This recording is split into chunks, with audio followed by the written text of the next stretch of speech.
ನಮಸ್ಕಾರ ಸ್ನೇಹಿತರೆ, ನನ್ನ ಚಾನಲ್ಗೆ ನಿಮ್ಮೆಲ್ಲರಿಗೂ ಆತ್ಮೀಯವಾದಂಥ ಸ್ವಾಗತ. ಇವತ್ತು ನಾವು ಕರ್ನಾಟಕದ ಅತ್ಯಂತ ಪವಿತ್ರ ಶಕ್ತಿಪೀಠಗಳಲ್ಲಿ ಒಂದಾದಂಥ ಕೊಲ್ಲೂರು ಶ್ರೀ ಮೂಕಾಂಬಿಕೆ ದೇವಿಯ ದೇವಸ್ಥಾನಕ್ಕೆ ಭೇಟಿ ಕೊಡ್ತಾ ಇದ್ದೀವಿ. ಪಶ್ಚಿಮ ಘಟ್ಟದ ಹಸಿರು ಬೆಟ್ಟಗಳ ನಡುವೆ ಪವಿತ್ರ ಸೌಪರ್ಣಿಕ ನದಿಯ ತಟದಲ್ಲಿ ನೆಲೆಸಿರುವಂಥ ಈ ಕ್ಷೇತ್ರ ಲಕ್ಷಾಂತರ ಭಕ್ತರ ಆರಾಧ್ಯ ದೈವವಾಗಿದೆ.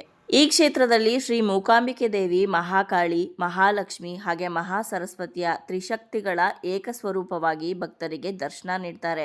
ಇನ್ನು ಈ ಪುಣ್ಯಕ್ಷೇತ್ರಕ್ಕೂ ಆದಿ ಶಂಕರಾಚಾರ್ಯರಿಗೂ ಅವಿನಾಭಾವ ಸಂಬಂಧ ಇದೆ. ಹಾಗಿದ್ರೆ ಈ ವಿಡಿಯೋದಲ್ಲಿ ನಾವು ದೇವಸ್ಥಾನದ ಇತಿಹಾಸ, ಪೌರಾಣಿಕ ಹಿನ್ನೆಲೆ, ದರ್ಶನದ ಸಂಪೂರ್ಣ ಮಾಹಿತಿಯನ್ನ ಈ ವಿಡಿಯೋದಲ್ಲಿ ನಿಮ್ಮೆಲ್ಲರಿಗೂ ತಿಳಿಸ್ಕೊಡ್ತಾ ಇದ್ದೀನಿ. ಹಾಗಾದ್ರೆ ಇನ್ಯಾಕ್ ತಡ, ಬನ್ನಿ ಶ್ರೀ ಕೊಲ್ಲೂರು ಮೂಕಾಂಬಿಕೆ ದೇವಿಯ ದರ್ಶನವನ್ನ ಆರಂಭ ಮಾಡೋಣ. ಶ್ರೀ ಕೊಲ್ಲೂರು ಮೂಕಾಂಬಿಕೆ ದೇವಸ್ಥಾನ ಕರ್ನಾಟಕದ ಉಡುಪಿ ಜಿಲ್ಲೆಯ ಬೈಂದೂರು ತಾಲೂಕಿನ ಕೊಲ್ಲೂರು ಅನ್ನೋ ಗ್ರಾಮದಲ್ಲಿದೆ. ಪಶ್ಚಿಮ ಘಟ್ಟದ ಕೊಡಚಾದ್ರಿ ಬೆಟ್ಟದ ತಪ್ಪಲಿನಲ್ಲಿ ಹಾಗೆ ಪವಿತ್ರ ಸೌಪರ್ಣಿಕಾ ನದಿಯ ತಟದಲ್ಲಿ ಈ ದೇವಸ್ಥಾನ ನೆಲೆಗೊಂಡಿದೆ. ಹಾಗಿದ್ರೆ ಈ ದೇವಸ್ಥಾನಕ್ಕೆ ಹೇಗೆ ಬರಬೇಕು ಅಂತ ಇವಾಗ ತಿಳ್ಕೊಳ್ಳೋಣ. ಕೊಲ್ಲೂರು ಬೆಂಗಳೂರಿಂದ ಸುಮಾರು 130 ಕಿಲೋಮೀಟರ್ ದೂರ ಇದ್ದರೆ, ಮಂಗಳೂರಿಂದ 130ರಿಂದ 140 ಕಿಲೋಮೀಟರ್ ದೂರ ಇರುತ್ತೆ. ಹಾಗೆ ಉಡುಪಿಯಿಂದ 80 ಕಿಲೋಮೀಟರ್, ಕುಂದಾಪುರದಿಂದ 40 ಕಿಲೋಮೀಟರ್, ಶಿವಮೊಗ್ಗದಿಂದ 110 ಕಿಲೋಮೀಟರ್ ದೂರದಲ್ಲಿದೆ. ನೀವು ಈ ದೇವಸ್ಥಾನಕ್ಕೆ ಬರಬೇಕು ಅಂದರೆ KSRTC ಬಸ್ ಮುಖಾಂತರ ಬರೋದು ತುಂಬಾ ಬೆಸ್ಟ್ ಅಂತ ಹೇಳ್ತೀನಿ. ಯಾಕಂದರೆ ಮೇನ್ ಸಿಟಿಗಳಾದಂತಹ ಬೆಂಗಳೂರು, ಮಂಗಳೂರು, ಉಡುಪಿ, ಕುಂದಾಪುರ, ಶಿವಮೊಗ್ಗ, ಶೃಂಗೇರಿ ಹೀಗೆ ಮೇನ್ ಸಿಟಿಗಳಿಂದ ಡೈರೆಕ್ಟ್ ಕನೆಕ್ಟಿವಿಟಿ ಇಲ್ಲಿಗೆ ಅಂದರೆ ಕೊಲ್ಲೂರಿಗೆ ಇದೆ.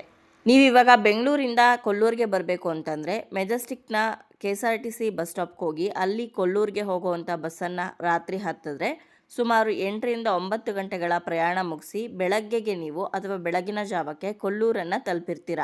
ಇನ್ನು ಟ್ರೈನಲ್ಲಿ ನೀವೇನಾದರೂ ಈ ದೇವಸ್ಥಾನಕ್ಕೆ ಬರ್ತೀರಾ ಅಂದರೆ ಕೊಲ್ಲೂರಲ್ಲಿ ಯಾವುದೇ ರೈಲ್ವೆ ಸ್ಟೇಷನ್ ಇಲ್ಲ. ಹಾಗಾಗಿ ಕೊಲ್ಲೂರಿಂದ ಹತ್ತಿರದಲ್ಲೇ ಇರುವಂಥ ಬೈಂದೂರು, ಕುಂದಾಪುರ ಅಥವಾ ಉಡುಪಿಗೆ ತಲುಪಿ ನೀವು ಅನಂತರ ಈ ದೇವಸ್ಥಾನಕ್ಕೆ ಟ್ಯಾಕ್ಸಿ, ಆಟೋ ಅಥವಾ ಬೇರೆ ಬಸ್ಗಳ ಮುಖಾಂತರ ಈ ದೇವಸ್ಥಾನವನ್ನು ತಲುಪೋದಾಗಿರುತ್ತೆ.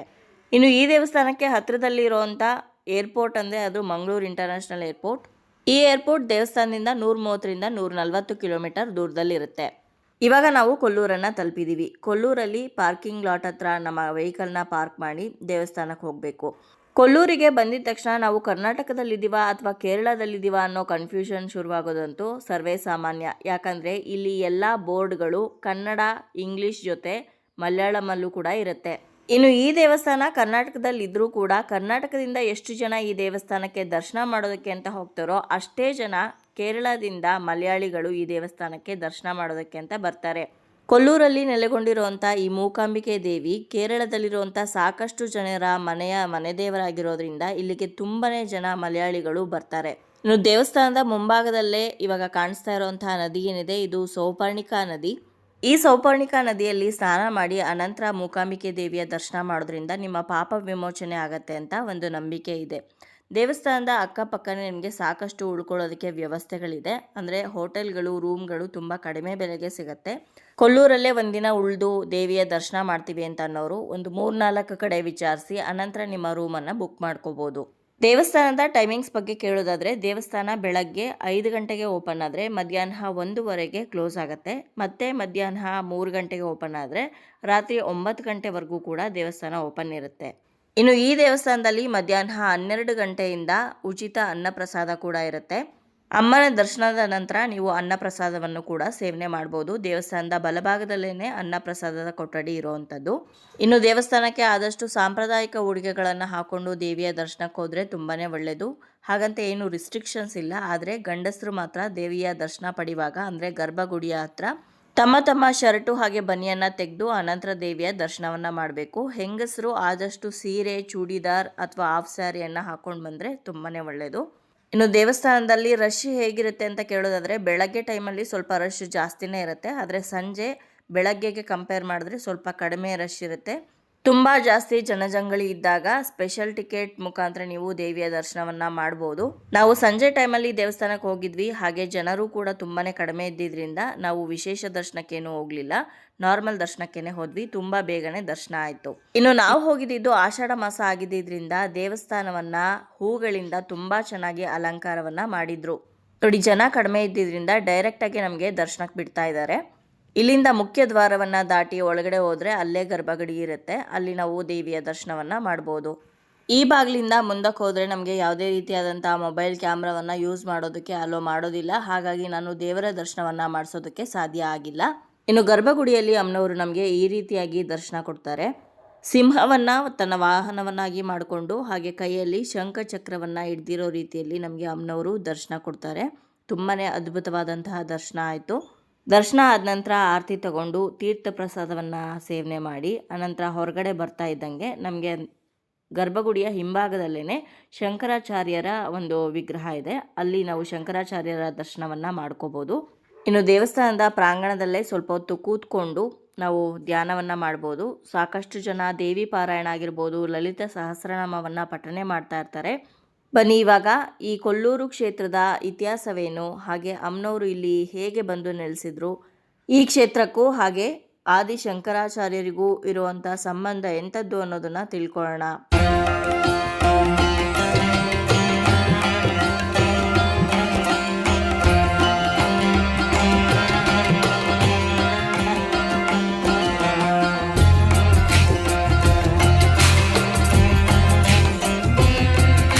ಈ ಕೊಲ್ಲೂರು ಕ್ಷೇತ್ರ 1000ಕ್ಕೂ ಹೆಚ್ಚು ವರ್ಷಗಳ ಇತಿಹಾಸವನ್ನು ಹೊಂದಿರುವಂಥ ಒಂದು ಕ್ಷೇತ್ರ. ಕ್ರಿಸ್ತಶಕ 1481ರ ಶಾಸನಗಳಲ್ಲೇ ಈ ಕ್ಷೇತ್ರದ ಉಲ್ಲೇಖ ಇದೆ ಅಂತ ಹೇಳ್ತಾರೆ. ಇನ್ನು ಈ ದೇವಸ್ಥಾನದ ಅಭಿವೃದ್ಧಿಗೋಸ್ಕರ ಕೆಳದಿ ನಾಯಕರು, ಅದರಲ್ಲೂ ವಿಶೇಷವಾಗಿ ಶಿವಪ್ಪ ನಾಯಕ ಮತ್ತು ಸಂಕಣ್ಣ ನಾಯಕನವರು ದೇವಸ್ಥಾನಕ್ಕೆ ಕೊಡುಗೆಯನ್ನು ನೀಡಿದ್ದಾರೆ. ಇನ್ನು ಕೊಲ್ಲೂರು ಮೂಕಾಂಬಿಕೆ ಕ್ಷೇತ್ರದ ಇತಿಹಾಸವನ್ನು ನಾವು ನೋಡೋದಾದರೆ ಇಲ್ಲಿ 2 ಪ್ರಮುಖವಾದಂಥ ಪೌರಾಣಿಕ ಕಥೆಗಳನ್ನು ನಾವು ಕೇಳಿರ್ತೀವಿ. ಒಂದು ಕತೆ ಮೂಕಾಸುರನ ಸಂಹಾರದ ಕತೆ ಆಗಿದ್ದರೆ ಮತ್ತೊಂದು ಕತೆ ಆದಿಶಂಕರಾಚಾರ್ಯರದ್ದಾಗಿದೆ.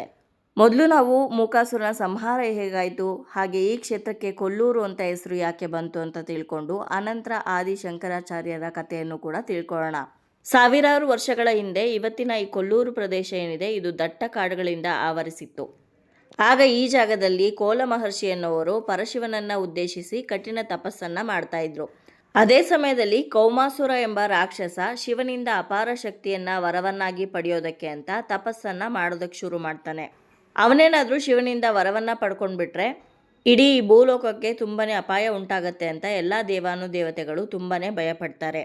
ಹೇಗಾದರೂ ಮಾಡಿ ಅವನು ವರವನ್ನು ಪಡೆದೇ ಇರೋ ಹಾಗೆ ತಡಿಬೇಕು ಅಂತ ಸರಸ್ವತಿ ದೇವಿಯನ್ನು ಎಲ್ಲ ದೇವಾನುದೇವತೆಗಳು ಪ್ರಾರ್ಥನೆ ಮಾಡಿಕೊಂಡಾಗ ದೇವಾನುದೇವತೆಗಳ ಪ್ರಾರ್ಥನೆಯ ಮೇರೆಗೆ ದೇವಿ ಸರಸ್ವತಿ ಕೌಮಾಸುರನ ಮಾತಿನ ಶಕ್ತಿಯನ್ನು ಕಸಿದುಕೊಂಡು ಬಿಡ್ತಾಳೆ. ಇವಾಗ ಕೌಮಾಸುರನಿಗೆ ಮಾತಾಡೋದಕ್ಕಾಗಲ್ಲ, ಅವನು ಮೂಕನಾಗೋಗಿದ್ದಾನೆ. ಅವನ ತಪಸ್ಸಿಗೆ ಮೆಚ್ಚಿ ಶಿವ ಪ್ರತ್ಯಕ್ಷ ಆದಾಗೂ ಕೂಡ ಅವನಿಗೆ ಯಾವುದೇ ವರವನ್ನು ಕೇಳ್ಕೊಳ್ಳೋದಕ್ಕೆ ಸಾಧ್ಯವಾಗಲಿಲ್ಲ. ಕೌಮಾಸುರನಿಗೆ ಮಾತನಾಡೋದಕ್ಕೆ ಆಗದೇ ಇದ್ದಂಥ ಕಾರಣ ಅವನಿಗೆ ಮೂಕಾಸುರ ಅಂತ ಹೆಸರು ಬಂತು. ಶಿವ ಯಾವುದೇ ವರವನ್ನು ಮೂಕಾಸುರನಿಗೆ ಕೊಡದೇ ಇರೋ ಕಾರಣ ಇವನು ತುಂಬಾ ಕ್ರೋಧಗೊಂಡು ಅಲ್ಲಿ ಋಷಿಗಳ ಯಜ್ಞವನ್ನು ಹಾಳು ಮಾಡೋದಕ್ಕೆ ಆರಂಭ ಮಾಡ್ತಾನೆ. ಆವಾಗ ತಪಸ್ಸಿಗೆ ಕುಳಿತಿದ್ದಂಥ ಕೋಲ ಮಹರ್ಷಿ ದೇವಿಯನ್ನು ಪ್ರಾರ್ಥನೆ ಮಾಡ್ತಾರೆ. ಆಗ ದೇವಿ ಪಾರ್ವತಿ, ಮಹಾಲಕ್ಷ್ಮಿ, ಮಹಾಸರಸ್ವತಿ ಈ 3 ದೈವಿಕ ಶಕ್ತಿಗಳು ಒಂದಾಗಿ ಮಹಾಶಕ್ತಿಯ ರೂಪದಲ್ಲಿ ಅವತರಿಸ್ತಾರೆ. ಅನಂತರ ದೇವಿ ಮೂಕಾಸುರನೊಂದಿಗೆ ಭೀಕರ ಯುದ್ಧವನ್ನು ನಡೆಸಿ ಆ ಯುದ್ಧದಲ್ಲಿ ಮೂಕಾಸುರನನ್ನು ಸೋಲಿಸ್ತಾರೆ. ಮೂಕಾಸುರ ಸಾಯೋದಕ್ಕಿಂತ ಮುಂಚೆ ದೇವಿಯಲ್ಲಿ ಒಂದು ಬೇಡಿಕೆಯನ್ನು ಇಡ್ತಾನೆ. ಅದೇನೆಂದರೆ, ತಾಯಿ, ನನ್ನ ಹೆಸರಿನೊಂದಿಗೆ ನೀನು ಈ ಲೋಕದಲ್ಲಿ ಪ್ರಸಿದ್ಧಿಯಾಗಬೇಕು ಅಂತ ಬೇಡ್ಕೊಂಡಿದ್ದಕ್ಕೋಸ್ಕರ ದೇವಿ ಅವನ ಬೇಡಿಕೆಯನ್ನು ಅಂಗೀಕರಿಸಿ ಅವತ್ತಿನಿಂದ ದೇವಿಯನ್ನು ಮೂಕಾಂಬಿಕಾ ಅನ್ನೋ ಒಂದು ಹೆಸರಲ್ಲಿ ಕರೆಯಲಾಗತ್ತೆ.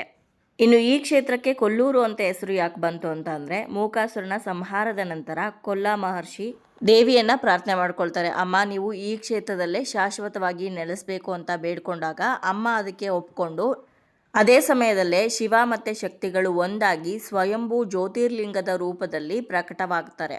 ಆ ಲಿಂಗದ ಮಧ್ಯಭಾಗದಲ್ಲಿ ಒಂದು ಸ್ವರ್ಣ ರೇಖೆ ಇದೆ, ಅಂದರೆ ಚಿನ್ನದ ಗೆರೆ ಇದೆ. ಅದು ಏನನ್ನ ಪ್ರತಿನಿಧಿಸುತ್ತೆ ಅಂತಂದರೆ ಶಿವ ಮತ್ತು ಶಕ್ತಿಯ ಅವಿಭಾಜ್ಯ ಏಕತೆಯ ಸಂಕೇತವಾಗಿದೆ ಅದು.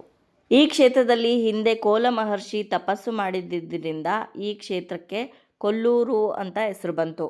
ಇವಾಗ ನಾವು ಆದಿಶಂಕರಾಚಾರ್ಯರ ಕಥೆಯನ್ನು ತಿಳ್ಕೊಳ್ಳೋಣ.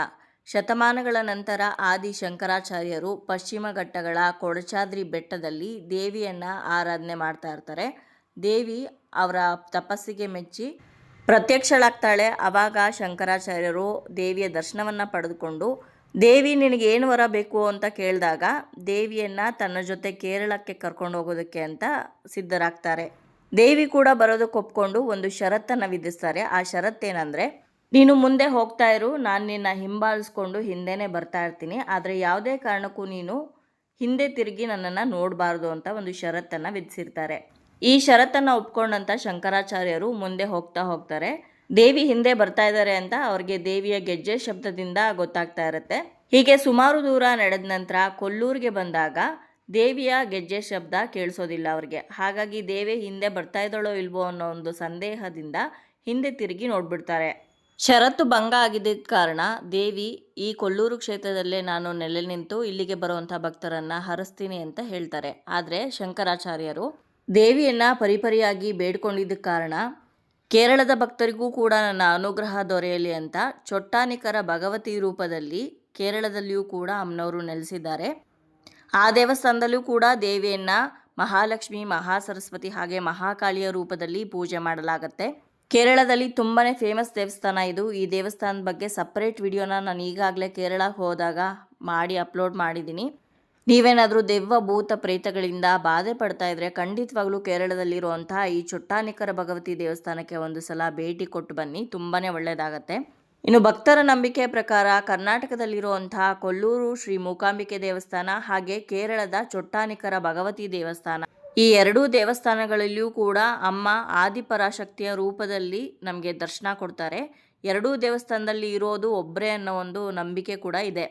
ಹಾಗಾಗಿನೇ ಆದಿ ಶಂಕರಾಚಾರ್ಯರೊಂದಿಗೆ ಸಂಬಂಧ ಹೊಂದಿರುವಂಥ ಈ ಸುಂದರ ಪರಂಪರೆ ಕಾರಣದಿಂದ ಇವತ್ತಿಗೂ ಕೂಡ ಸಾವಿರಾರು ಸಂಖ್ಯೆಯಲ್ಲಿ ಕೇರಳದ ಭಕ್ತರು ಕೊಲ್ಲೂರಿಗೆ ಬಂದು ದೇವಿಯ ದರ್ಶನವನ್ನು ಪಡಿತಾರೆ. ಆದಿ ಶಂಕರಾಚಾರ್ಯರಿಗೆ ಕೊಟ್ಟಂಥ ಮಾತಿನ ಪ್ರಕಾರ ದೇವಿ ಪ್ರತಿದಿನ ಬೆಳಗ್ಗೆ ಕೊಲ್ಲೂರಿಂದ ಕೇರಳದ ಚೊಟ್ಟಾನಿಕರ ಭಗವತಿ ದೇವಸ್ಥಾನಕ್ಕೆ 4 ಗಂಟೆಗೆ ನಡೆಯುವಂಥ ಪ್ರಥಮ ಪೂಜೆಗೆ ಸರಸ್ವತಿ ರೂಪದಲ್ಲಿ ಪ್ರಥಮ ಪೂಜೆಯನ್ನು ಸ್ವೀಕರಿಸಿ ಅನಂತರ ಕೊಲ್ಲೂರಿಗೆ ವಾಪಸ್ ಬಂದು ಕೊಲ್ಲೂರಲ್ಲಿ ಬರುವಂತಹ ಭಕ್ತರನ್ನು ಹರಿಸ್ತಾರೆ ಅಂತ ಒಂದು ನಂಬಿಕೆ ಇದೆ. ಹಾಗಾಗಿನೇ ಇವತ್ತಿಗೂ ಕೂಡ ಚೊಟ್ಟಾನಿಕರ ಭಗವತಿ ದೇವಸ್ಥಾನವನ್ನು ಬೆಳಗಿನ ಜಾವ 4 ಗಂಟೆಗೆ ತೆರೆದ್ರೆ ಕೊಲ್ಲೂರಿನ ಈ ಮೂಕಾಂಬಿಕೆ ದೇವಸ್ಥಾನ ಅಲ್ಲಿ ಪ್ರಥಮ ಪೂಜೆ ಮುಗಿದ ನಂತರ 5 ಗಂಟೆ ಬಳಿಕ ಈ ದೇವಸ್ಥಾನದಲ್ಲಿ ಪೂಜೆ ಆರಂಭವಾಗುತ್ತೆ. ಇನ್ನು ಈ ದೇವಸ್ಥಾನಕ್ಕೆ ಬಂದಾಗ ನೀವು ವಿಶೇಷ ಸೇವೆಗಳನ್ನು ಅಮ್ಮನವ್ರಿಗೆ ಮಾಡಿಸ್ಬೋದು. ಅಷ್ಟೋತ್ತರ ಅರ್ಚನೆಯನ್ನು ಮಾಡಿಸ್ಬೋದು, ಹಾಗೆ ಅಭಿಷೇಕವನ್ನು ಮಾಡಿಸ್ಬೋದು, ಕುಂಕುಮಾರ್ಚನೆಯನ್ನು ಮಾಡಿಸ್ಬೋದು, ಅನ್ನದಾನವನ್ನು ಮಾಡ್ಬೋದು, ಹಾಗೆ ಅಕ್ಷರಾಭ್ಯಾಸವನ್ನು ಈ ಒಂದು ಕ್ಷೇತ್ರದಲ್ಲಿ ಮಾಡಿಸ್ಬೋದು. ವಿಶೇಷ ಪೂಜೆಗಳನ್ನು ಕೂಡ ಮಾಡಿಸ್ಬೋದಾಗಿರುತ್ತೆ. ಇನ್ನು ಇಲ್ಲಿ ನಡೆಯುವಂಥ ಪ್ರಮುಖ ಉತ್ಸವಗಳು ಯಾವ್ದ್ಯಾವುದು ಅಂದರೆ ನವರಾತ್ರಿ ಉತ್ಸವ, ವಿಜಯದಶಮಿ ಉತ್ಸವ, ಹಾಗೆ ರಥೋತ್ಸವ ನಡೆಯುತ್ತೆ. ದೀಪೋತ್ಸವವೂ ಕೂಡ ಈ ಒಂದು ಕ್ಷೇತ್ರದಲ್ಲಿ ನಡೆಯುತ್ತೆ. ವಿಜಯದಶಮಿ ದಿವಸ ಇಲ್ಲಿ ಸಾವಿರಾರು ಮಕ್ಕಳು ಅಕ್ಷರಾಭ್ಯಾಸವನ್ನು ಮಾಡ್ತಾರೆ. ಅದು ತುಂಬಾ ವಿಶೇಷವಾಗಿ ಇಲ್ಲಿ ನಡೆಯುವಂಥದ್ದು. ಇನ್ನು ವರ್ಷದ ಯಾವುದೇ ದಿನ ಕೂಡ ನೀವು ಈ ದೇವಸ್ಥಾನಕ್ಕೆ ಭೇಟಿ ಕೊಡ್ಬೋದು. ಅದರಲ್ಲೂ ಹೆಚ್ಚಾಗಿ ಮಳೆಗಾಲ, ಚಳಿಗಾಲದಲ್ಲಿ ತುಂಬಾ ಅದ್ಭುತವಾಗಿರುತ್ತೆ ದೇವಸ್ಥಾನಕ್ಕೆ ಭೇಟಿ ಕೊಡೋದಕ್ಕೆ. ಯಾಕಂದರೆ ಪಶ್ಚಿಮ ಘಟ್ಟಗಳ ತಪ್ಪಲಿನಲ್ಲಿ ಈ ಕ್ಷೇತ್ರ ಇರೋದ್ರಿಂದ ಪ್ರಕೃತಿ ಅದ್ಭುತವಾಗಿರುತ್ತೆ. ಹಾಗೆ ಘಾಟ್ ರೋಡ್ ಮುಖಾಂತರನೇ ಈ ದೇವಸ್ಥಾನಕ್ಕೆ ಬರಬೇಕಾಗಿರೋದ್ರಿಂದ ಒಂದೊಳ್ಳೆ ಅನುಭವವನ್ನು ನಿಮಗೆ ಕೊಡುತ್ತೆ. ಇನ್ನು ಕೊಲ್ಲೂರಲ್ಲಿ ಅಕ್ಕಪಕ್ಕ ನೋಡಬೇಕಾದಂಥ ತುಂಬಾ ಒಳ್ಳೊಳ್ಳೆ ಜಾಗಗಳಿದೆ. ಅದರಲ್ಲಿ ಪ್ರಮುಖವಾದಂಥದ್ದು ಕೊಡಚಾದ್ರಿ ಬೆಟ್ಟ, ಸರ್ವಜ್ಞ ಪೀಠ, ಅರಸಿನಗುಂಡಿ ಜಲಪಾತ, ನಾಗೋಡಿ, ಸಿಗೊಂದೂರು ಚೌಡೇಶ್ವರಿ ದೇವಸ್ಥಾನ, ಕಮಲಶಿಲೆ ಬ್ರಾಹ್ಮಿ ದುರ್ಗಾ ಪರಮೇಶ್ವರಿ ದೇವಸ್ಥಾನ, ಮಾರನಕಟ್ಟೆ ಮಹಾಲಿಂಗೇಶ್ವರ ದೇವಸ್ಥಾನ, ಹೀಗೆ ಸಾಕಷ್ಟು ದೇವಸ್ಥಾನಗಳು ಹತ್ರನೇ ಇದೆ. ನೀವು ಆ ಪ್ಲೇಸಸ್ಗಳನ್ನೆಲ್ಲ ಕೂಡ ನೋಡಿಕೊಂಡು ವಾಪಸ್ ಬರ್ಬೋದಾಗಿರುತ್ತೆ. ಕೊಲ್ಲೂರು ಮೂಕಾಂಬಿಕೆ ದೇವಿಯ ದರ್ಶನ ಮನಸ್ಸಿಗೆ ಶಾಂತಿ ಹಾಗೆ ಭಕ್ತಿಯ ಅನುಭವವನ್ನು ನೀಡುತ್ತೆ. ಈ ಪವಿತ್ರ ಕ್ಷೇತ್ರಕ್ಕೆ ಒಮ್ಮೆ ಭೇಟಿ ನೀಡಿದ್ರೆ ದೇವಿಯ ದಿವ್ಯ ಕೃಪೆ ಹಾಗೆ ಆಧ್ಯಾತ್ಮಿಕ ವಾತಾವರಣವನ್ನು ನಾವು ಖಂಡಿತವಾಗ್ಲೂ ಅನುಭವಿಸ್ಬೋದು. ನೋಡಿದ್ರಲ್ವ ಸ್ನೇಹಿತರೆ, ಇವತ್ತಿನ ಈ ವಿಡಿಯೋದಲ್ಲಿ ಕೊಲ್ಲೂರು ಮೂಕಾಂಬಿಕೆ ದೇವಿಯ ಸಂಪೂರ್ಣ ಮಾಹಿತಿನ ನಿಮ್ಮೆಲ್ಲರಿಗೂ ತಿಳಿಸ್ಕೊಟ್ಟಿದ್ದೀನಿ. ಇವತ್ತಿನ ಈ ವಿಡಿಯೋ ನಿಮ್ಮೆಲ್ಲರಿಗೂ ಇಷ್ಟ ಆಗಿರ್ಬೋದು ಅಂತ ಭಾವಿಸ್ತೀನಿ. ಇಷ್ಟ ಆಗಿದ್ರೆ ಲೈಕ್ ಮಾಡಿ, ಬೇರೆಯವ್ರಿಗೂ ಕೂಡ ಶೇರ್ ಮಾಡಿ, ಹಾಗೆ ನಿಮ್ಮ ಅನಿಸಿಕೆ ಅಭಿಪ್ರಾಯವನ್ನು ಖಂಡಿತವಾಗ್ಲೂ ಕಮೆಂಟ್ ಮುಖಾಂತರ ಬರೆದು ತಿಳಿಸಿ. ಮುಂದಿನ ವಿಡಿಯೋದಲ್ಲಿ ಮತ್ತೊಂದು ಅದ್ಭುತ ದೇವಾಲಯದ ದರ್ಶನದೊಂದಿಗೆ ನಿಮ್ಮನ್ನ ಭೇಟಿ ಆಗ್ತೀನಿ ಅಂತ ಹೇಳ್ತಾ ಇವತ್ತಿನ ಈ ವಿಡಿಯೋನ ಇಲ್ಲಿಗೆ ಮುಗಿಸ್ತಾ ಇದ್ದೀನಿ. ಶ್ರೀ ಮೂಕಾಂಬಿಕೆ ದೇವಿಯ ಕೃಪೆ ಸದಾ ನಿಮ್ಮ ಹಾಗೆ ನಿಮ್ಮ ಕುಟುಂಬದ ಮೇಲಿರಲಿ. ಮತ್ತೆ ಸಿಗೋಣ. ಧನ್ಯವಾದಗಳು. ಲೋಕ ಸಮಸ್ತ ಸುಖಿನೋ ಭವಂತು. ಓಂ ಶ್ರೀ ಮಾತ್ರೇ ನಮಃ.